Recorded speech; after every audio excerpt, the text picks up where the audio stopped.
atheism. Now, here we're using the word atheism in a sense that might be more broad than traditionally, because I think usually when you say atheist, you mean someone just who flat out denied the existence of God. So we're talking about that, and we're including in atheism what leads to that or what implies that. Some talk is veiled atheism. Ta'til is denying the existence of Allah or any of his attributes. This is the school of the Mu'tazila, atheists, and philosophers. All factions of Mu'tazila agree upon the denial of the attributes of Allah. They said that eternally he had no power, knowledge, will, sight, hearing, speech, or everlastingness. And perhaps some of them will confirm everlastingness. And that in eternity, they said he had no name or attributes. This is atheism. In fact, the philosophers and former Mu'tazila denied the attributes and said that there is no confirmed meaning beyond what is understood by the self. For had there been, it would necessitate composition of the self. What they mean is they're saying Allah Ta'ala, he's a self with no attributes. If there was anything we could conceive about God more than self only, then that would mean that there's multiplication in God. So they're saying, so there's no knowledge and power and will and sight and hearing. All of this is denying and negating monotheism in their claim. We say, no, that's atheism, actually, that you are saying. Because what it leads to denying the existence of Allah Ta'ala. So, however, they have no difference among themselves that Allah has names and ascriptions as far as the necessity of needing expressions is concerned. But to them, these expressions are figurative. That means there's basically no escape from some meanings. There's no way. So, if he doesn't have attributes, how can you talk about him having power or being powerful or having knowledge or anything? So they deny the attributes, really. That's their real belief, is to deny the attributes. And that's the atheism. But they say there are still words we can use. Really, these words are like figures of speech. So they say sometimes Allah is knowledgeable, but not by knowledge, by his self. And they say sometimes Allah has knowledgeableness. And all of that, they're doing that to deny the attribute. So they have no difference among themselves that Allah has names and ascriptions as far as the necessity of needing expressions is concerned. But to them, these expressions are figurative. Furthermore, some of those who have merged between using hadiths and philosophy, yani some who have delved into the science of hadith as well as indulged in philosophy, like Ibn Hazm, have denied the validity of the expression sifa, attribute, meaning they deny that word altogether. They have inappropriately discredited the hadith in the two books of Sahih with the term Sifatul Rahman, the attribute of Ar-Rahman, that came in a hadith. Al-Bayhaqi also narrates from Ibn Abbas that the Prophet sallallahu alaihi wasallam said to the Jews after reciting Surah Al-Ikhlas to them, هذه صفة ربي عز وجل. This is the ascription of my Lord, Azza wa Jal. They have exaggerated, those Mu'tazila, they have exaggerated in denying multiplicity to the extent that they said that his existence is a pure, unadulterated existence with no other reality or type of thing ascribed to it.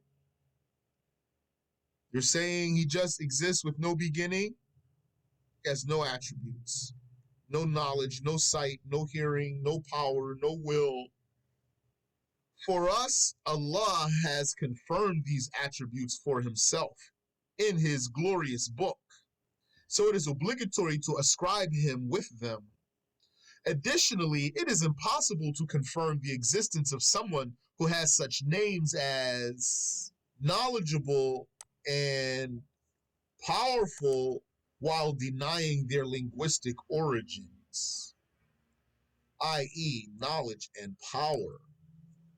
It's not valid to confirm the adjective without confirming the attribute.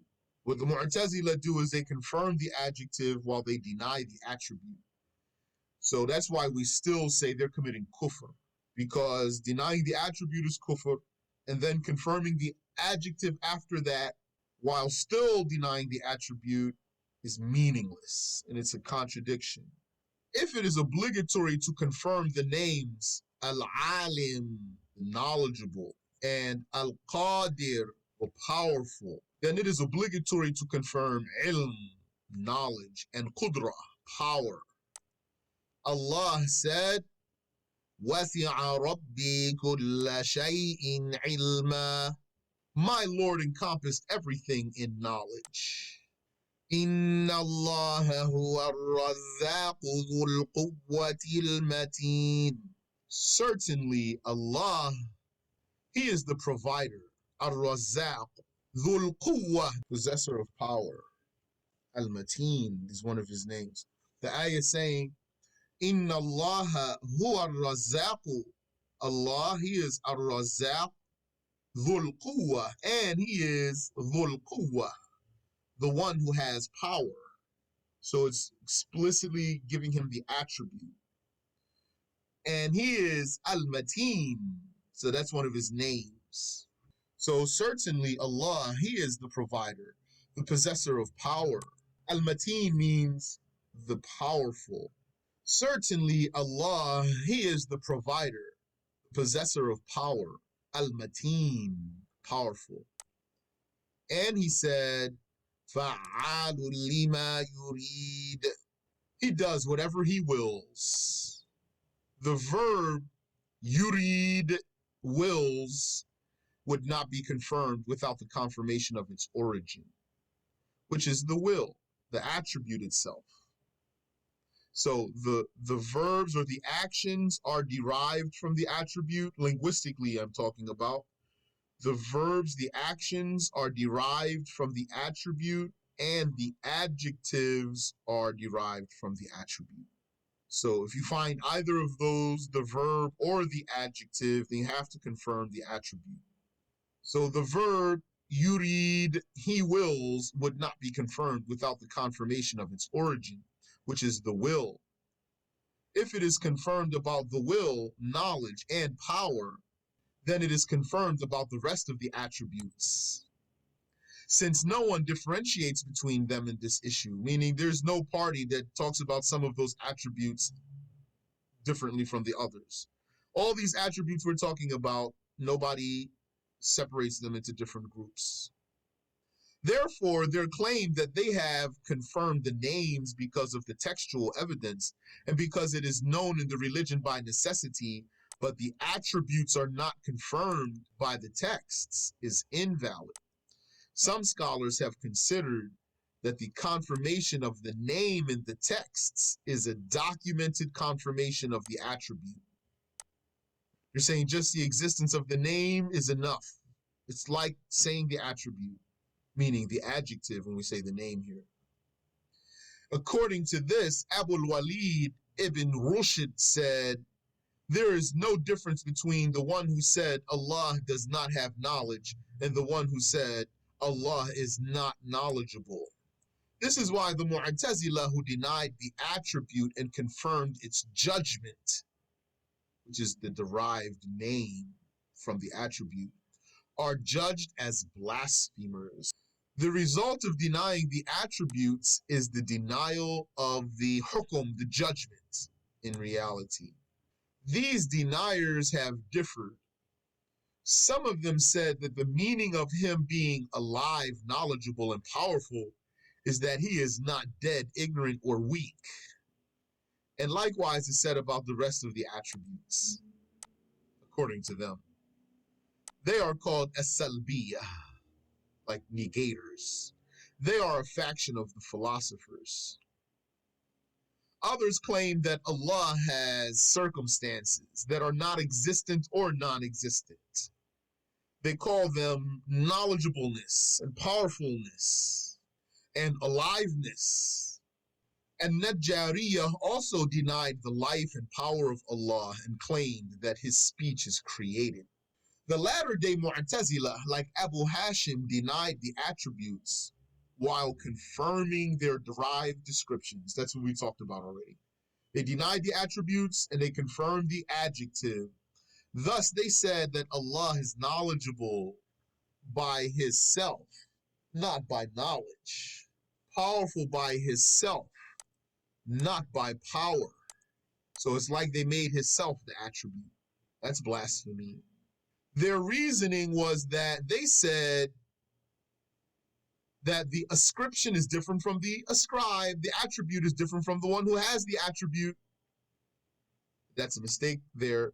In this case, because we're talking about God, when we're talking about God, then we have to say his attributes are not him and they're not other than him.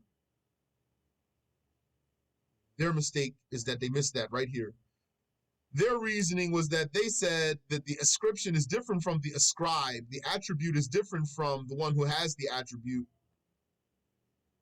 Thus, had he had an attribute, it would have to be beginningless, and it would be different from him. And then that leads to multiple eternal ones. They referred to the saying of Allah, in their claim, there's evidence for that in the Quran. لقد كفر الذين قالوا إن الله ثالث ثلاثة. By God, those who said that Allah is the third of three have blasphemed. This doesn't have anything to do with what they're talking about. Jahm ibn Safwan used to say that it is not permissible to ascribe to Allah anything that is ascribed to the slaves in word.